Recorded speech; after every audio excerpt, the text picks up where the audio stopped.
What is up, my football family? What a draft that was. It is time now to break into each pick for every team and issue our 2020 draft grades for each team. Before we go any further, hit that like button down below, guys. I am not going to release the next division until this video gets 1,000 likes, so hit that like down below. And before we do start, I do have one quick thing I need to address because I get dozens of comments each year from people who come in, watch the video, then proceed to inform me, this video is stupid, you have no idea how these guys will pan out, why aren't you an NFL GM if you're so smart? First off, why'd you even watch the video in the first place? Second, no, nobody knows everything, including your team's general manager. Bill O'Brien just traded the best wide receiver in football for a bag of Doritos. The Jags took a punter the pick before Russell Wilson. The Bears passed on Watson and Mahomes for Mitchell Trubisky. So let's not act like the NFL is any better at this. But that's also like going into a Super Bowl preview show and saying it's dumb to analyze the game because we have no idea who's going to win. This is sports. It's analysis. We are doing predictive thought here. Look, every year teams screw up the draft, we look back saying, what the hell was that team thinking? And more often than not, we didn't actually need hindsight to tell us that it was a bad draft. So I'm here as someone who has spent countless hours evaluating these players, studying team building philosophies, historical draft data, attending the Senior Bowl, and it is my job to tell you who I personally believe did a good or bad job with the picks that they had. And hey, by the looks of it, I wasn't so off last year. So let's hop in here, starting with the Dallas Cowboys. Again, guys, 1,000 likes will unlock the AFC North divisional grade, so hit that like button. But the Dallas Cowboys, I'm going to take some of the things I said back on CeeDee Lamb. I gave it a B, which is still a good grade. I try to be picky, but I did ding it for some things. The first off was acknowledging that Michael Gallup is here. You're going to have some weird things to sort out here because CeeDee Lamb, Amari Cooper, Michael Gallup, all at their best when they're on the outside. This is probably going to force Amari Cooper into the slot would be my guess. I think that is taking a little bit away from what he brings on the outside, but they will make it work this year. I'm not too worried about it. This gives you a long-term out to Michael Gallup, who I think this team was going to have a hard time paying in about 2 years anyway. So he was the number 8 player on my board. I think getting him here was too good to pass up, and I do understand that. And I usually preach best player available. And wide receiver wasn't a complete non-need. The other thing here is they kind of revealed by taking Trayvon Diggs, with Byron Jones leaving, with Chidobe Awuzie as their number 1 corner, and rumors that this team might switch their defense up quite a bit, even as much as going to a 3-4. They want to run a lot more zone next year, and if that's the case, it makes sense why they could pass on corner at 17. Something I had criticized them of, passing up like a Christian Fulton. But if they want to go zone, it makes sense why they would pass on Christian Fulton. He was kind of a liability in zone coverage for LSU last year. He's much better in man coverage. I think it's part of why Fulton fell in the draft, is that the NFL is very zone heavy. So that all makes a lot more sense. Seeing their plan come to fruition, really nailed it. Trayvon Diggs is an excellent player. I had a first to a second round grade on him. I thought he was a top 30, 35 player in this class. So to get him in the second round after you get CeeDee Lamb, just nailing it. And then another steal in the third round, Neville Gallimore, landing 3 top 50 players in this class, all at borderline needs, wide receiver, IDL, not pressing needs, but definitely places they could address. I've also talked about future planning here for the Dallas Cowboys, who are going to have some contract woes down the road. To get some really impact players in here on cheap 4-year contracts is impactful. And Neville Gallimore, a freak athlete, can contribute as a run defender right away, but you put him behind an Oklahoma mentor who is an identical physical profile almost in Gerald McCoy, who is not the long-term answer. It is a seamless transition and value. What a pick Neville Gallimore was in the third round. And then Reggie Robinson out of Tulsa. I do agree going corner here was important. I've talked about needing to add rookie contracts essentially to this roster. They do that here in Reggie Robinson. The player I was a little bit unsure of. He's a lengthy press corner that he didn't really stand out to me. He's a good athlete, so he has some upside. He doesn't need to start right away. There could be something in there. Just a guy like Bryce Hall might have been the pick for me.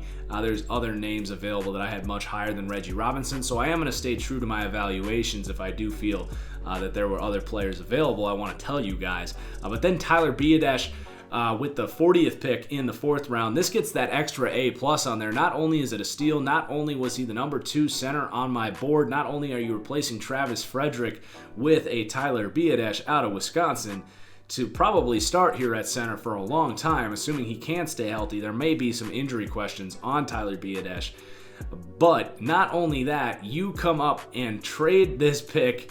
You move up with the Philadelphia Eagles, who let you do this. So you get that little extra in-your-face plus on the A+ there. And then Bradley Anae, excellent value in the 5th round. They do need some edge talent here. They've got some question marks as far as off-field character and injury with Tyrone Crawford. They really have 3 bodies opposite of Lawrence, but Bradley Anae gives you a much higher floor than you're going to get with your troubled off-field guys in Randy Gregory, Aldon Smith, and your potential injury concern in Tyrone Crawford. So you get a nice high floor in there with some upside, paired with the upside coming from guys like a Aldon Smith or Randy Gregory. And then they just throw in a quarterback pick here, whatever. Hope he picks up the playbook and can be a backup here for Dak Prescott on a cheap 7th round rookie contract. So I love this Dallas Cowboys draft, especially those first 3 picks and getting Tyler Biadasz. I mean, those are 4 legitimate probable starters and contributors to this team at really impactful positions with corner, wide receiver, and center. So final grade is an A+ here for the Dallas Cowboys. What a draft for Jerry Jones and the boys.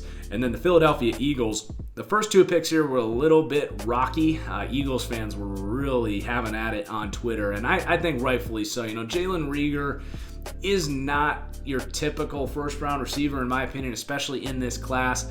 I've poked fun at him just being a kick returner. The reason I say it is I think day 1, like week 1, I view him as a kick returner, not a guy that's super ready to play right now. Was basically used in a gimmick role at TCU. Was not helped by the quarterback play there at TCU. Now there's some upside here with Jalen Reagor. I understand the thought process. He is an excellent athlete. You hope that you put him in here behind Deshaun Jackson, who's a hard time staying healthy. Maybe he starts some in the slot. You manufacture some touches for him where he can use that run after catch ability, and he can learn and grow to eventually turn the value back here as the 21st pick. I just personally strongly disagree with the evaluation. I think Justin Jefferson would have been a much better pick. This team actually did a phenomenal job later in this draft bringing in some speed, and we'll talk about that. This team got really active on the 3rd day of this draft. Then they took Jalen Hurts, and I thought this was the worst pick in the entire draft. So this is ultimately going to bring the Eagles' draft grade down. I just, not only do I personally not have a high grade on Jalen Hurts, he was my 10th quarterback. He did some fun things, running around, making some plays in college. Most of his production was manufactured through the machine that is the Oklahoma Sooners and Lincoln Riley. I will say his mechanics greatly improved over the pre-draft process. He is the type of character and athlete that you want to gamble on. I'm impressed with what he's done. It's a little familiar to what Lamar Jackson was able to do as far as really refining his mechanics that greatly improved his accuracy from his season, from his first season to his second season. So I'm not going to rule out Jalen Hurts, but the thing is, we're probably not going to get to see him. Carson Wentz has had some rough injury luck, but I don't think I'm ready to say that I expect him to get hurt again. I get kind of the thinking here that they want a capable backup. They see Hurts as a guy that can create and be an impact in the event that Wentz goes down, and maybe they can kind of manufacture an offense around Jalen Hurts. I am curious to see what they do as far as designing packages and stuff. So it's kind of a combination of a D- and an F+. Like, I see some of the thinking here. I see some of the upside. Quarterback is always going to be a valuable position, but you do have Carson Wentz there, and there were some other needs. You could have gone with like linebacker or corner. And then we've got Davion Taylor, linebacker out of Colorado, and this is where I think the Eagles started saving their day. I actually had Davion Taylor a higher grade on him than Akeem Davis-Gether, who a lot of people like. He is that cover linebacker. He is a freak athlete. Think Deion Jones, a guy that can come in and cover immediately. Run defense will be a question for him, but he's extremely physical when he lines up in that weak side linebacker, slot corner hybrid position. I look at this guy as an immediate replacement for Nigel Bradham and an excellent value. So I gave that an A. Then they grabbed Kayvon Wallace. He is a good player at a need. I just don't see a huge upside in Kayvon Wallace. He's a nice player. He can come in and make an impact as a two-shell safety here, a rotational dime safety. He has good instincts in zone. He doesn't have elite range to be like that true starting free safety, even to the point of being like a Rodney McLeod. My comparison for him is Deron Harmon, who's had a nice career as a third safety. That's kind of how I look at Kayvon Wallace, a good, safe cover player. So a B+, pretty solid value there. And then they get Jack Driscoll at the end of the 4th round. Now, I will say they traded down to let Dallas get Tyler Biadasz. I don't know if you factor that into their grade or not, but I do think that could come back to hurt them a little bit, giving your biggest competitor in this division a starting center of value. But let's get back to the Eagles. Jack Driscoll, to me, was a top 50 player in this class and arguably the best pass blocking technique in this class. He, to me, is going to push Andre Dillard immediately at left tackle and challenge him. Now, it's not exciting. It's tackle depth. We're talking about basically a 5th round pick. And if you can get a 2nd round pick value at tackle in the 5th round, I don't care how many tackles are on your roster, you do it. So I like this pick a lot. Worst case scenario, he is your backup tackle. And if you have injuries to Lane Johnson or Andre Dillard, those injuries, you never know when they're going to come. This team's actually felt it a lot over the last couple of years. To get a Jack Driscoll that you can trust at tackle and keep Carson Wentz healthy, that is a valuable pick, and he is a great player. So I love that pick. Then they really start to bring in speed here. They trade down. They get Marquise Goodwin. They get John Hightower. They get Quez Watkins. Basically all the same player, if I'm being completely honest, but this is something we've talked about as far as draft strategy goes. Throw darts at valuable positions when you have a problem. This is a big reason I'm so critical of the Green Bay Packers, is they've just sat on the same bodies that aren't working. The Eagles, on the other hand, I think the Eagles and Packers are the 2 worst receiving corps in the NFL. The Eagles, on the other hand, are saying, hey, this position matters. Our quarterback needs help. We need some speed on this team. Let's throw a bunch of darts. Jalen Reagor, John Hightower, Quez Watkins. Let's trade for Marquise Goodwin. That's how you do it. You hope Deshaun Jackson can stay healthy too. And between those 5 guys, you're going to have 2, maybe 3 legitimate deep threats there and a lot of speed to play with. So I love those picks. Quez Watkins specifically at the end of the 6th round is a phenomenal value. I did compare him to Marquise Goodwin. 4.35 40 time, just straight up ran past everyone at his level of competition. Hands are a huge question, but that speed has a ton of value at wide receiver in that round. And then they just take Prince Tagawanago at the end of the 6th because no one else was going to take him. He's a super high upside tackle. You're recreating the Auburn tackle duo here, which is fascinating. He's more of a high upside guy. Potentially 2-3 years down the road, as Lane Johnson's 32, 33 years old, maybe Prince Tagawanago, being pushed by these other tackles in this good offensive line, can emerge as a Lane Johnson replacement. Or maybe he is actually your starting left guard and competes with Isaac Seumalo. And I will mention this. I know Jack Driscoll, I think he got announced as guard. I personally don't see Driscoll as a guard because his biggest knock is play strength. I think he might get thrown around on the inside a little bit. It's his pass block technique as a tackle that really set him apart. So I would actually look at Prince Tagawanago as the guy that might push Seumalo at left guard immediately because he's more of that bulky run blocking type. I don't really see that for Jack Driscoll. And then they grabbed Casey Toohill. I actually gave it a C+. I think it's worth a shot. I basically had him in my notes. He played edge at Stanford, but he's too light, was not productive. He basically needs to make a full conversion to off-ball linebacker, a need for the Eagles. They're going to look him at as a project. He might end up spending some time on the practice squad, but there could be something there. He's obviously a smart guy coming out of Stanford, and he's a freaky athlete. So an interesting draft for the Eagles. Started rough, but I think they really recovered well and filled some really nice positions there. So I did go with a B. The first couple rounds were a little tough for me to get past, but I think they recovered really well and ended up having a good day. So Howie Roseman earning some respect at the end of it all. And then the New York Giants, talk about earning respect. So on this channel, if I think you're doing a good job, I will applaud you. I don't care who you are. I have been so rough on Dave Gettleman and the New York Giants, but this to me was one of the better drafts in this entire league this year. So at 104, they take my number one offensive tackle, Andrew Thomas, the first tackle off the board. I've been saying he's being disrespected this whole time, and there you go. So Andrew Thomas off the board.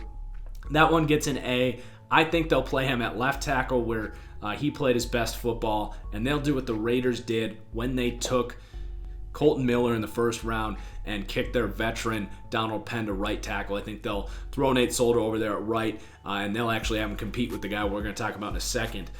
But then with the second pick, grabbing Xavier McKinney, the safety room there is solid. I think in 2020, having 3 safeties is generally the way to go. So they have Julian Love, who's either a free safety or a slot corner here. He showed some really nice things at the end of the year. He is a late round pick from last year. I think he can play free safety. And then they have Jabril Peppers, who's a true box safety. And then Xavier McKinney is a hybrid of those guys. Xavier McKinney can play free safety in a 2-high system.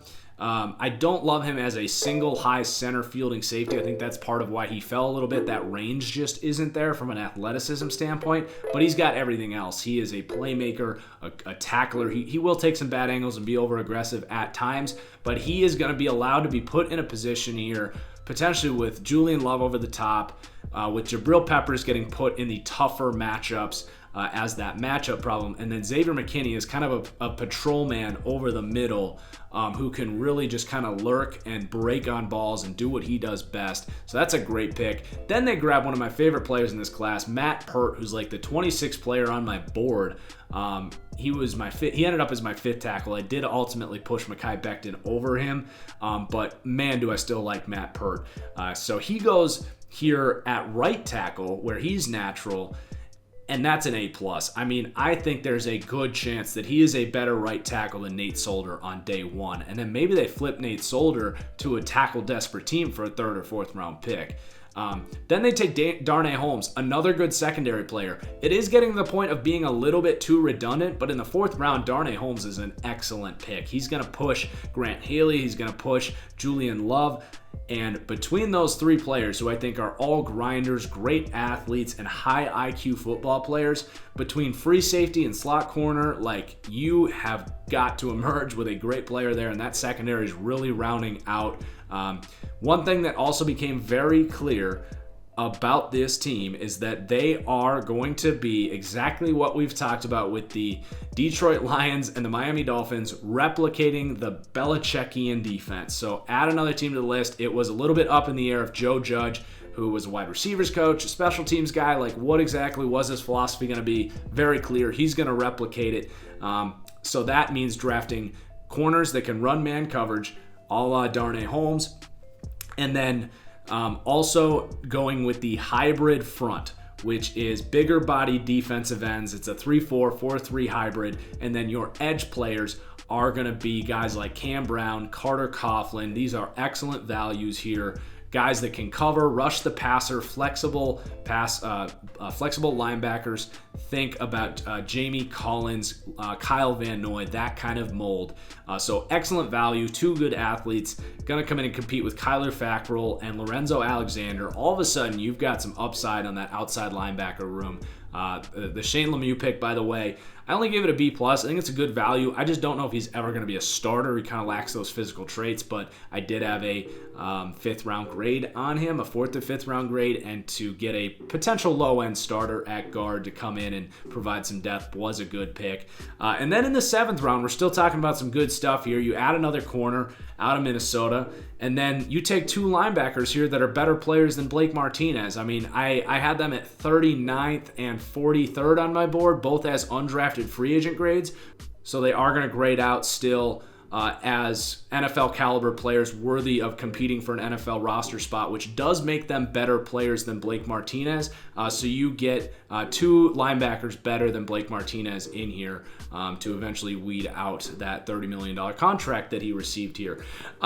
So the New York Giants getting an A+ grade at the end of the day, nailing this draft. I will applaud Dave Gettleman. I have just question pretty much everything you've done since you've taken over. I will say I've never doubted Dave Gettleman's ability to scout, and it seems to me that Joe Judge and Dave Gettleman are on the same page here with what they're looking for and the types of players they want. And I think they really nailed this draft. So some excitement here for the New York Giants. I think they're really starting to build up something nice here. I think they're still a year away. We'll see what Daniel Jones brings to the table in year 2.